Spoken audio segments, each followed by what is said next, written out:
मेरा नाम मीना है। मैं नोएडा के पास एक कस्बे की रहने वाली हूँ। उस वक्त मेरी उम्र 29 साल थी। मेरी एक बेटी थी जिसकी उम्र 11 साल थी और मेरे पति का नाम राकेश था, जो कि ऑटो चलाता था। मेरे पति को हमेशा से ही बेटे की बहुत ख्वाहिश थी, लेकिन जब मेरी बेटी इस दुनिया में आई तो डॉक्टर्स ने कह दिया कि मैं इसके बाद दोबारा कभी माँ नहीं बन सकती।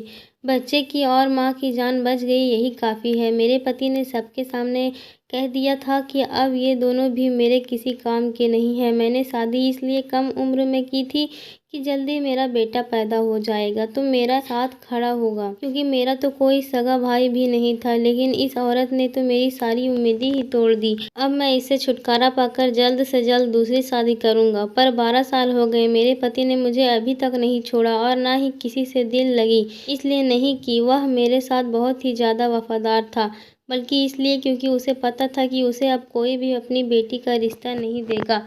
वो पूरे मोहल्ले और रिश्तेदारों में एक लापरवाह इंसान मशहूर था। उसने अपना ऑटो भी बेच दिया था। मैं घर में कपड़े सिलाई किया करती थी और उसी से घर चलाती थी। कभी कभी वो कहीं से थोड़े बहुत पैसे ले आता था, लेकिन वैसे सबको ही पता था कि उसकी कोई पक्की कमाई नहीं है। जाहिर है, आप कोई अपनी बेटी देगा तो कमाई तो जरूर पूछेगा और साथ में ये भी देखेगा कि पहली पत्नी से तलाक क्यों ले ली। इधर अब मेरी बेटी भी मेरे कर जितना होती जा रही थी, जिसका नाम मैंने शीतल रखा था।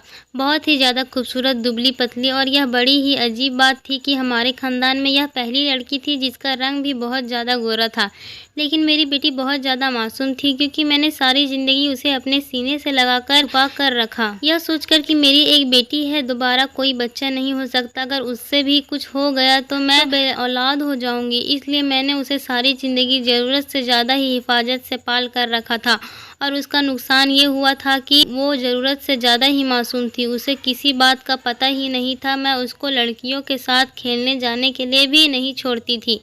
इस तरह उससे किसी की दोस्ती नहीं हुई और उसने मोहल्ले की लड़कियों के साथ ज़्यादा वक्त नहीं गुजारा। मैं उसे शादियों में भी नहीं लेकर जाती थी और इसके अलावा हम गरीबों का और कौन सा आना जाना होता है। लेकिन मैं सोचती रहती थी कि मैं उसके साथ हूँ, सारी ज़िंदगी मैं उसका ख्याल रखूँगी। मैं तो उसे बाहर खतरों से बचा रही थी। मुझे क्या पता था कि कभी कभी खतरे अंदरूनी भी होते। खैर, ये तो एक लंबी बात है। जब मेरी बेटी थोड़ी जवान हो गई तो मेरे पति ने उससे बहुत ज़्यादा प्यार करना शुरू कर दिया, जबकि सारी ज़िंदगी उसे दुत्कारता आया था। कहता था कि तेरी वजह से तूने अपनी माँ का बांझ बना दिया और मेरे बच्चे इस दुनिया में आने से रह गए, नहीं तो मुझे दिस्यु बेटे पैदा होते। लेकिन ये सब तो किस्मत का खेल था। मैं कहती थी कि इसमें मेरी बेटी का क्या कसूर है, लेकिन अभी तक वह मेरी बेटी से नफरत करता था, उसे ताने देता था, उसे अपने साथ कहीं लेकर नहीं जाता था, उसे अपनी बेटी नहीं मानता था, उसके सिर पर प्यार से कभी हाथ भी नहीं रखता था। लेकिन आज तो मैं सामने का मंजर देखकर हैरान रह गई। वह मेरी बेटी को अपने पास बैठाकर और उससे बहुत प्यार से बात कर रहा था और कह रहा था कि तुम्हारे लिए क्या लेकर आऊंगा, 1-2 दिन के लिए शहर जा रहा हूँ। मेरी बेटी भी हैरान नजर आ रही थी। उसने कोई चीज बता दी और उठकर अपने कमरे में चली गई।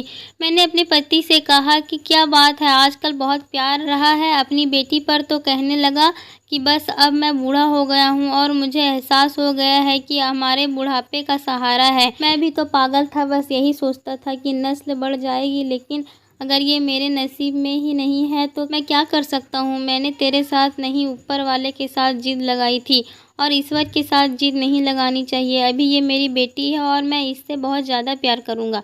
यह सुनकर मेरी आंखों में आंसू आ गए। चलो, इस इंसान को समझ तो आ गई। और मैंने उससे कहा कि अब तो बेटी जवान हो रही है, अब तो 3 साल में इसकी शादी हो जाएगी और फिर हमारी बेटी हमें छोड़कर अपने ससुराल चली जाएगी। लेकिन तुमने इतने साल बर्बाद कर दिए। कितनी प्यारी बच्ची थी हमारी, जब छोटी थी कैसे भाग भाग कर तुम्हारे पीछे पीछे जाती थी, तुम्हें बाबा बाबा कहती थी और तुमने उसे गोद में भी कभी नहीं लिया। इस बात पर मेरे पति की आंखों में आंसू आ गए। उसने कहा कि मैंने वफाई काफ़ी सारा वक्त बर्बाद कर दिया, लेकिन अभी भी देर नहीं हुई। जब मेरी बेटी बहुत छोटी थी तो मैं उसको उसके पिता के साथ नहीं छोड़ती थी, ये सोचकर कि किसी दिन उसका गुस्सा न आए, वह मेरी बेटी को जान से न मार डाले। लेकिन मुझे यकीन हो गया था इसके दिल में वाकई उसकी बेटी के लिए प्यार जाग गया है। आखिर वो उसका अपना बाप था, कोई सौतेला नहीं। हमारे दिन इसी तरह गुजरने लगे और ये दोनों बाप बेटी बहुत ही ज्यादा करीब आ गए। जो लम्हे इन्होंने एक दूसरे के साथ नहीं गुजारे थे आज तक, अब वो गुजार रहे हैं। वो मेरी बेटी को अपने साथ बाजार भी ले जाता, उसके लिए तोहफे भी लेकर आता और खाने पीने की कोई ना कोई चीज़ ज़रूर ही लेकर आता था। मुझे आजकल एक जगह नौकरी मिल गई थी। एक सेंटर था जहाँ पर जाकर मैं कपड़ों की सिलाई किया करती थी और एक सूट के साथ काफ़ी अच्छे पैसे बच जाते थे।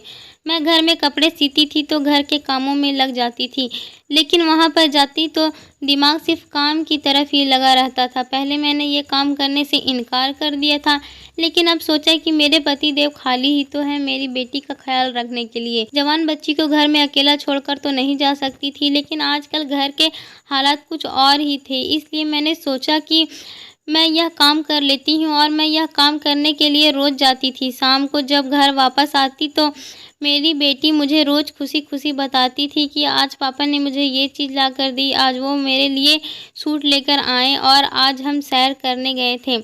मैंने गोलगप्पे भी खाए थे, आइसक्रीम भी खाई थी, लेकिन कुछ दिन से मेरी बेटी मुझे ये सब बातें नहीं बता रही थी, बल्कि कहीं खोई हुई थी। मैंने कहा कि क्यों आजकल पापा के साथ बाहर नहीं जाती हो? तो कहने लगी जाती हूँ। तो फिर मुझे क्यों नहीं बताती कि पूरा दिन क्या किया है? मैं तो काम ही करती रह जाती हूँ। तुम दोनों के ही तो मज़े हैं। मुझे बताया तो करो कम से कम, मैं सुनकर ही खुश हो जाऊंगी। मैं अपनी बेटी से मुस्कुराकर बात कर रही थी क्योंकि मैं उसके लिए खुश थी, लेकिन वो बिल्कुल भी खुश नज़र नहीं आ रही थी। फिर मेरी बेटी बीमार रहने लगी। कभी कहती मेरी कमर में दर्द है तो कभी कहती मेरी टांगों में दर्द है। मुझे समझ ही नहीं आ रहा था उसके साथ क्या हो रहा है। एक ही डॉक्टर थी हमारे पूरे गांव में, उससे बात की तो उसने कहा कि बच्ची जवान हो रही है, इसलिए यह सब कुछ हो जाता है। तुम ज़्यादा फिक्र मत करो, जब इसे दर्द हो तो दर्द की गोली दे दिया करो, इसकी खुराक बेहतर करो, दूध वगैरह दिया करो तो ठीक हो जाएगी। मैंने कहा कि ठीक है। मैंने उस बात पर ज़्यादा ध्यान नहीं दिया और अजीब बात ये भी थी कि आजकल मेरा पति वैसे तो बहुत खुश था, उसको मूड भी बहुत अच्छा था। काफ़ी दिनों से उसने मेरे साथ झगड़ा भी नहीं किया था, घर में पैसे भी लेकर आ रहा था, लेकिन मुझसे दूर दूर भाग रहा था। हमारी कौन सी अभी इतनी उम्र हुई थी, और अगर वह इतना ही खुश था तो थोड़ी सी मोहब्बत मेरे साथ भी बांट सकता था। सारी ज़िंदगी तो मेरे साथ लड़ता ही रहता था, लेकिन वह मुझसे ऐसे दूर भाग रहा था जैसे मैं उसके लिए घर हूँ। मैं उस बात पर थोड़ी हैरान थी, लेकिन मेरे इतने काम थे कि मेरे पास कुछ और सोचने और करने के लिए वक्त ही नहीं था। एक दिन मैंने अपने पति को कहा कि अपनी बेटी के लिए एक कोई रिश्ता देखते हैं। उसने कहा कि अभी तो। मैंने कहा कि रिश्ता होते हुए भी तो 1-2 साल लग ही जाएंगे और शादी भी तो जवानी में ही होनी चाहिए। अभी तक हम लोग भी जवान हैं और देखो भगवान की करनी हमारी बच्ची भी जवान हो गई है। हमने कौन सा इससे नौकरी करवानी है, जब कुछ नहीं करवाना तो शादी करवा देते हैं। मेरे पति ने कहा कि नहीं, अभी तो नहीं, अभी तो यह बहुत छोटी है, मैं तो इसकी शादी 21 साल की उम्र तक ही करूंगा। जब तक ये 21 साल की नहीं हो जाती मैं इसकी शादी नहीं करूंगा। मैंने कहा कि 21 साल तो बहुत ज़्यादा है, 19 साल सही है। तो उसने कहा कि नहीं, जब तक लड़की समझदार ना हो जाए उसकी शादी नहीं करनी चाहिए, इससे पहले उसकी शादी करना जुल्म होता है। मैंने कहा कि काश मेरे बारे में भी कोई ऐसा ही सोचता। तुमने तो मुझ पर 17 साल की उम्र में ही जुल्म करना शुरू कर दिया था। उसने कहा कि हम तो अनपढ़ जाहिल लोग थे, हमें किसी बात का पता नहीं था, कोई मशवरा देने वाला भी नहीं था। हमारे माँ बाप भी हमारी तरह ही थे, लेकिन अब हमने दुनिया देख ली है तो अब हम भी ऐसा फैसला नहीं करेंगे। और फिर हमारी एक ही तो बेटी है। मेरे पति ने यह बात बड़े प्यार से की थी, वरना सारी जिंदगी इस बात को उसने मेरे लिए ही बनाया था कि एक ही बेटी पैदा कर पाई, उसके बाद बांझ हो गई। क्या करूं मैं इसका, ये कोई मेरी नस्ल थोड़ी बढ़ाएगी, मेरा खर्चा करवा कर अपने घर चली जाएगी। बहुत दिल दुखाया था मेरे पति ने मेरा, लेकिन मैंने उसे फिर भी माफ़ कर दिया था, यह सोचकर कि वो मेरी बेटी का बाप है। लेकिन मुझे यह नहीं पता था कि एक दिन वह कुछ ऐसा कर बैठेगा कि मैं उसे माफ़ नहीं कर पाऊंगी। एक दिन मुझे मेरी बेटी की तबीयत सुबह से ही कुछ ठीक नहीं लग रही थी और फिर ऐसा हुआ कि दोपहर तक बेहोश हो गई। मैं उसे डॉक्टर के पास ले गई तो डॉक्टर ने ऐसी बात बताई कि सुनकर मैं हैरान हो गई। मैंने कहा कि मेरी बेटी ऐसी बिल्कुल भी नहीं है। उसने कहा कि आपकी बेटी के साथ वही हो रहा है जो नहीं होना चाहिए।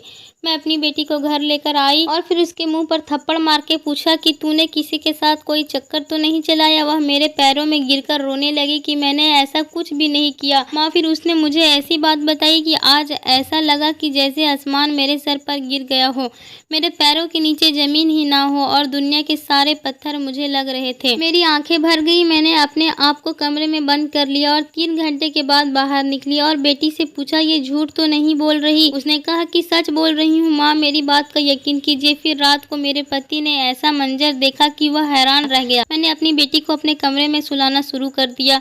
मेरे पति ने कहा कि उसको यहाँ क्यों सुलाया है, इसका तो अपना कमरा है।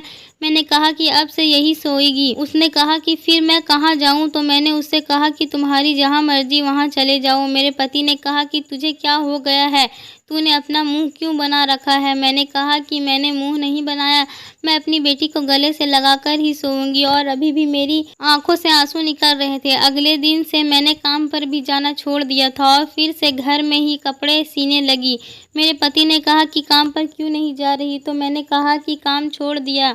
मेरी इस बात पर वो बहुत हैरान हो गया। उसने कहा कि इतना अच्छा काम तुमने क्यों छोड़ दिया? मैंने कहा कि हाँ, मैंने छोड़ दिया। और वैसे भी तुम्हें क्या अच्छा हो या बुरा, मेरा दिल नहीं किया करने का तो मैंने छोड़ दिया। और तुम भी अपने ऊपर तवज्जो दो, जो तुम कर रहे हो अच्छी बात नहीं है, इसलिए अपने आप को बदलो। यह सुनकर मेरे पति ने मुझे हैरानी से देखा। पता नहीं क्या बोलती रहती है ये पागल औरत। दरअसल उसको मेरी बातें समझ में आ गई थी। इतना तो वो कोई छोटा बच्चा नहीं था। मेरा इशारा यही था कि वो अपने आप को सुधार ले और वो इस बात पर लड़ाई करता कि उसको कमरे से निकालो। मैंने पति से कहा कि मुझे कोई ज़रूरत नहीं है तुम्हारी, और वैसे भी तुम्हारे मेरे बगैर गुजारा होता है, तो अब क्या है? उसने कहा कि पत्नी हो तो मेरी, मुझे तुम्हारी ज़रूरत है। मैंने कहा कि मुझे तुम्हारी ज़रूरत नहीं है, मेरी बेटी मेरे साथ ही सोएगी। अगर तुमको कोई मसला है तो फिर मैं अपनी बेटी के कमरे में चली जाती हूँ। लेकिन उस कमरे के अंदर दरवाज़ा नहीं था, इसलिए मैं वहाँ नहीं जाना चाहती थी। हम लोग गरीब थे, हमसे एक दरवाज़ा भी लगाया नहीं जा रहा था। दिन इसी तरह गुजरने लगे और मेरी बेटी की तबीयत ठीक होने लगी। मैं घर में काम नहीं करती थी, इसलिए मुझे बहुत नुकसान हो रहा था। हमारे घर के हालात फिर से ख़राब हो गए। मेरे पति को सामान लाना फिर से छोड़ दिया। अब मैं उसके साथ अपनी बेटी को कहीं बाहर नहीं जाने देती थी। मैं कमरे में सुकून से सो रही थी। मैंने खाना बनाकर पहले ही किचन में रख दिया था। मेरी बेटी ने मुझे जगाया और कहा, माँ भूख लगी है, आकर खाना खा लो। मेरा पति भी बाहर बैठा था। हम लोगों ने मिलकर खाना खाया और उसके बाद मुझे होश ही नहीं रहा कि मैं कहाँ हूँ। आधी रात को मेरी आँख खुली तो ये देखकर कदमों तले जमीन निकल गई कि मेरी बेटी मेरे पास नहीं थी। मैं फौरन उठी तो बाथरूम की तरफ गई कि शायद वो बाथरूम में होगी, लेकिन वहाँ पर भी नहीं थी। इसके बाद मैंने ऐसा मंजर देखा कि मेरे कदमों के नीचे से जमीन निकल गई। मेरी बेटी अपने कमरे में सो रही थी और मेरा पति चारपाई पर बैठा था। मैं उसे कुछ पल देखती रही। उसने कहा, क्यों पागलों की तरह घूर के देख रही है? उसने कहा कि जाकर सो जा, चल और यहाँ से जा। उसने खाने में नींद की दवाई मिलाई थी, वरना मुझे कभी भी ऐसी बेहोशी वाली नींद नहीं आती थी। मुझे पता ही नहीं चला कि मेरी बेटी कब उठ कर गई। सुबह मेरी बेटी को बुखार था और उसको होश ही नहीं आ रहा था। मैं बहुत ज्यादा परेशान थी। एक मोहल्लेदार औरत को उसके पास बैठाया और दिल में एक फैसला कर लिया। मैं मोहल्ले में गई और पार वाले की दुकान से फावड़ा ले आई। रात को पूरे मोहल्ले की बिजली खराब थी, लेकिन सर्दियां थी, इसलिए सब लोग सुकून से सो रहे थे। हर तरफ सन्नाटा पसरा हुआ था, बहुत खामोशी छाई हुई थी। सुबह हुई तो मेरी आंख जल्दी ही खुल गई थी और मैं अपने काम में व्यस्त थी, लेकिन अचानक दरवाजे की कुंडी बजी। बजाने वाले का अंदाज ऐसा लगता था कि जैसे वह कोई पुलिस वाला हो या फिर कोई डाकू। बहुत ही बुरी तरह से कुंडी बजा रहा था। मैं घबरा गई और मैंने फैसला कर लिया कि मैं दरवाज़ा नहीं खोलूंगी।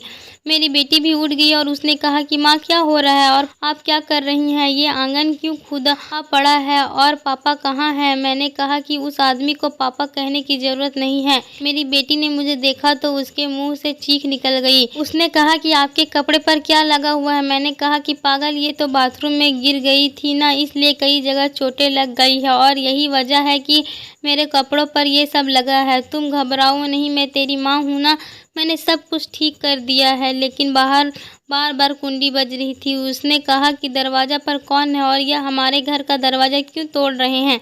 मैंने कहा कि अपना सामान उठाओ और बराबर वाली आंटी के घर चली जाओ और वहाँ पर ही रहना जब तक कि मैं तुझे लेने के लिए नहीं आती। मैं बहुत घबरा गई और मैंने उसका थोड़ा बहुत सामान पैक कर दिया और बराबर वाली के घर भेज दिया। वो मेरी बहुत अच्छी सहेली थी। मैंने अपनी सहेली को अपने सारे जेवर और जमा किए हुए सारे पैसे दे दिए थे। मैंने कहा कि जब तक मेरी बेटी तुम्हारे पास है, इसका बहुत ज़्यादा ख्याल रखना और ज़रूरत पड़ने पर कुछ दिनों के लिए इसे दूर भेज देना और इसको यहाँ से लेकर चली जाओ। और तू हमेशा कहती थी ना कि ये तुझे अपने बेटे के लिए बहुत पसंद है, तो इसे अपनी बहू बनाना और हमेशा अपने पास रखना। मेरी सहेली को सब कुछ पता पता था कि मैंने क्या किया है। सच्ची सहेली होने की वजह से वो मुझसे ये वादा करके गई कि मेरी बेटी का बहुत अच्छे से ध्यान रखेगी, अपनी औलाद से भी ज़्यादा। और अब मेरी बेटी उसके हवाले थी। मेरे पास खोने के लिए कुछ भी नहीं था। मैं घर में बिल्कुल अकेली थी। लोग बार बार कह रहे थे कि बहन दरवाज़ा खोलो, नहीं तो हम दरवाज़ा तोड़ देंगे। और जब मैंने दरवाज़ा नहीं खोला तो उन्होंने दरवाज़ा तोड़ने की तैयारी कर ली। मैं डरी हुई थी, पर जिसका डर था वो तो पहले ही हो चुका था। मैंने अपने आंसू साफ कर लिए। कुछ देर के बाद दरवाज़ा टूट गया। पुलिस वालों और कुछ न्यूज़ चैनल वाले अंदर आ गए और सामने का मंजर देखकर हैरान रह गए। उन्होंने जब आंगन खुदा हुआ देखा और वहाँ की मिट्टी को गीला पाया तो वो सारा माजरा समझ गए। फिर पुलिस ने गड्ढे से मिट्टी हटाई तो वहाँ पर मौजूद सब लोगों की आंखें फटी रह गई।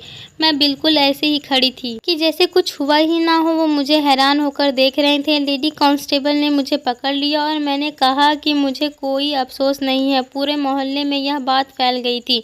उन्होंने कहा कि बेटी कहाँ है। मैंने कहा कि वो किसी के साथ भाग गई है, मुझे नहीं पता कि वो कहाँ पर है। मैंने झूठ बोल दिया था। जाहिर सी बात है, मैं नहीं चाहती थी कि वह मेरी बेटी से सवाल जवाब करे और उसे भी पता चले कि मैंने क्या किया है। पर उस वक्त सबसे बड़ा सवाल ये भी था कि मेरा पति कहाँ था। वो वहीं था जहां उसे होना चाहिए था, क्योंकि वो उसने किया था। उसके बाद उसके वही जगह थी। वो लोग मुझे लेकर वहां से चले गए। हर इंसान मुझे देख रहा था जैसे मैं इस दुनिया की ही नहीं हूँ, किसी जैसे मैंने कोई ऐसा काम कर दिया है जो किसी से उम्मीद नहीं किया जा सकता। तो मैंने कुछ ऐसा ही किया था, लेकिन उस मुकाम पर पहुँचाने वाला भी मुझे मेरा पति ही था। कोई मेरे करीब नहीं आ रहा था। सब मुझसे ऐसे डर रहे थे जैसे मैं इंसान नहीं कोई डायन हूँ, क्योंकि हरकत ही मैंने कुछ ऐसी ही की थी। उस पार की दुकान वाले से भी पूछताछ कर रहे थे। उसने कहा कि इसने तो मुझसे कहा था कि मुझे बड़ा सा फावड़ा चाहिए, मेरे घर में कुछ काम चल रहा है।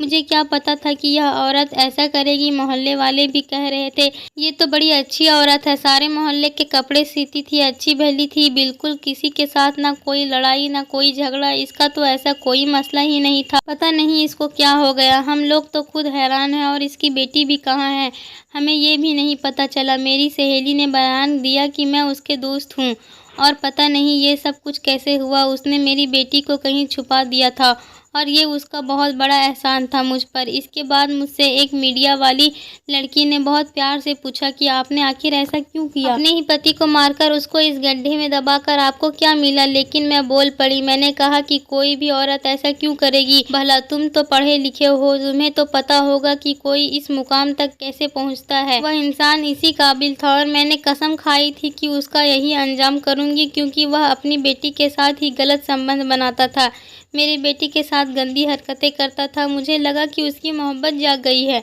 लेकिन उसकी मोहब्बत नहीं जागी थी, उसके अंदर की हैवानियत जागी गई थी। इसलिए मैंने उसे मारकर बिल्कुल ठीक किया। जब यह बात सामने आई तो लोग भी यही कहने लगे कि मैंने बिल्कुल ठीक किया है, इसे समाज को भी तो पता चले कि किसका साथ देना है। लेकिन अब सारे लोग मेरे साथ थे। उनका कहना था कि तुमने बहुत अच्छा किया, इसको सबके लिए सबक बना दिया। और अब सब ये सोच रहे थे कि आखिर वो किस किस्म का बाप था, सौतेला तो नहीं था, उसका अपना सगा बाप था। फिर भी उस मुकाम तक कैसे पहुंच गया कि उसने यह हरकत कर ली। मुझे पर मुकदमा भी चला और फिर सजा भुगतने के बाद मुझे कुछ सालों के बाद ही छोड़ दिया गया। जब वापस आई तो मेरी बेटी अपनी शादीशुदा ज़िंदगी में बहुत खुश थी और उसका एक प्यारा सा बेटा भी था। मैंने उससे कहा कि उसको बहुत अच्छी परवरिश करना। मेरे बेटी मुझसे गले लगकर फूट फूट कर रोने लगी। दोस्तों, उम्मीद करती हूँ आपको हमारी कहानी पसंद आई होगी। कहानी पसंद आई तो वीडियो को लाइक करें, चैनल पर नए हो तो चैनल को सब्सक्राइब करें।